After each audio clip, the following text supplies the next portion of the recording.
So I've been playing a bunch of Beat Saber lately. I booted back up the Oculus Rift VR and it has instantly become the first game I'm going to show other people who have never experienced VR before. Beat Saber is out now on the Oculus Rift store and Steam in early access for $19.99. And it works both on the Vive and the Oculus Rift, though this was made with the Rift. And it's a rhythm music game, like Guitar Hero, that has this great sci-fi Tron aesthetic, where you use lightsabers, basically, to smash objects flying at you to the rhythm of the music. And the reason Beat Saber has become the first game I'm going to show anybody who's never experienced VR before is because the controls are extremely intuitive and very easy to pick up and play with minimal instruction. The basic mechanics are very straightforward. You slash the cubes in the indicated direction and avoid slashing the mines, and step out of the way of the moving walls by either crouching or just moving left to right. And so there's no button presses actually in the game other than accessing the menus. So it's just this perfect first step into VR for anybody, for inexperienced gamers to experienced gamers that don't have a lot of VR experience.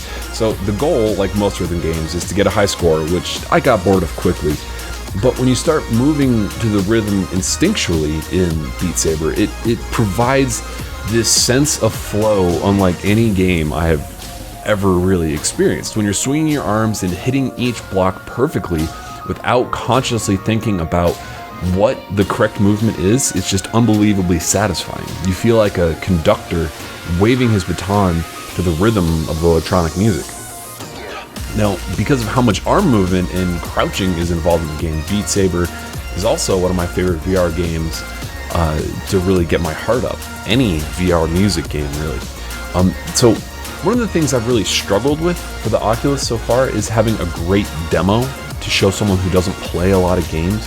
Like Google Earth and Tilt Brush and Rec Room are usually the go-to for me when I'm demoing VR to people that don't play a lot of games. But the controls in those games I never found particularly intuitive. You can just pick up without having any explanation.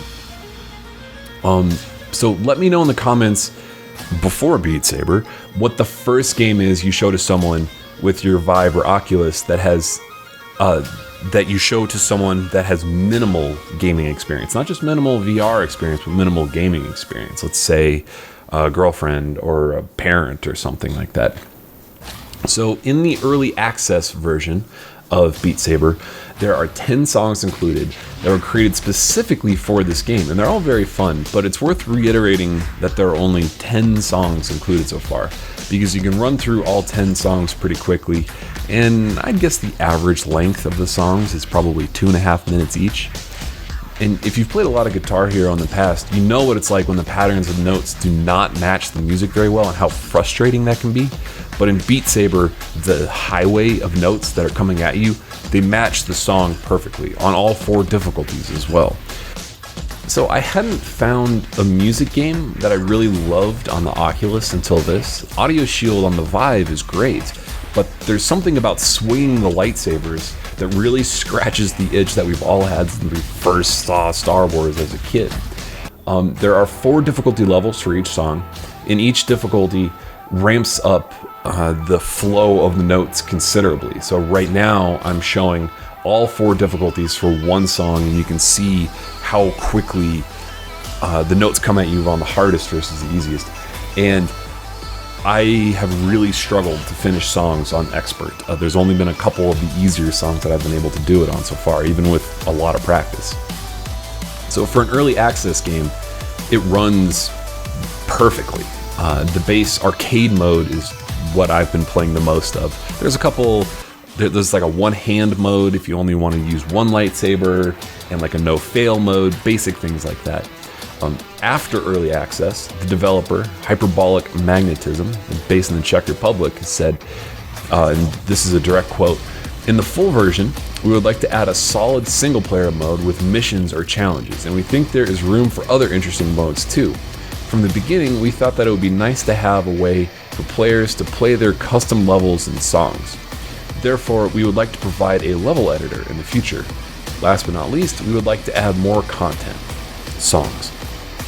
So I would never recommend buying an early access game based on the promises of future updates from a developer, but everything included for $20 in the base package is completely worth it. If they do add a level editor, I'm sure that dubstep remixes of every Star Wars song will be the first thing to be added to that store. Also, be sure to get rid of those tiny little headphones included on the Rift and use a nice set of speakers and crank the bass to get the full effect of smashing the cubes with a lightsaber. I really cranked up the bass, and then the combination of the vibration of the Oculus Touch controllers with the bass hitting hard is really, really satisfying. And finally, to wrap up this early access review, a quick note on nausea, because this needs to be covered in every single VR game. Every review for a VR game. I've never had a single frame rate drop while playing Beat Saber. It runs seamlessly, and because the only movement is done by your feet, I've never had that awful pitfall in my stomach when the game rips away control. I've never had any sense of nausea. I've never had any sense of motion sickness at all, because all the motion is completely under your control with Beat Saber. And that is one more reason that Beat Saber is just perfect for someone who's new to VR and inexperienced gamers, because you never use the joysticks in this game. So anyway, thanks for checking out my early access review of Beat Saber. If you're new to the channel, be sure to subscribe for more VR news and reviews and updates. Thanks for watching, and game on.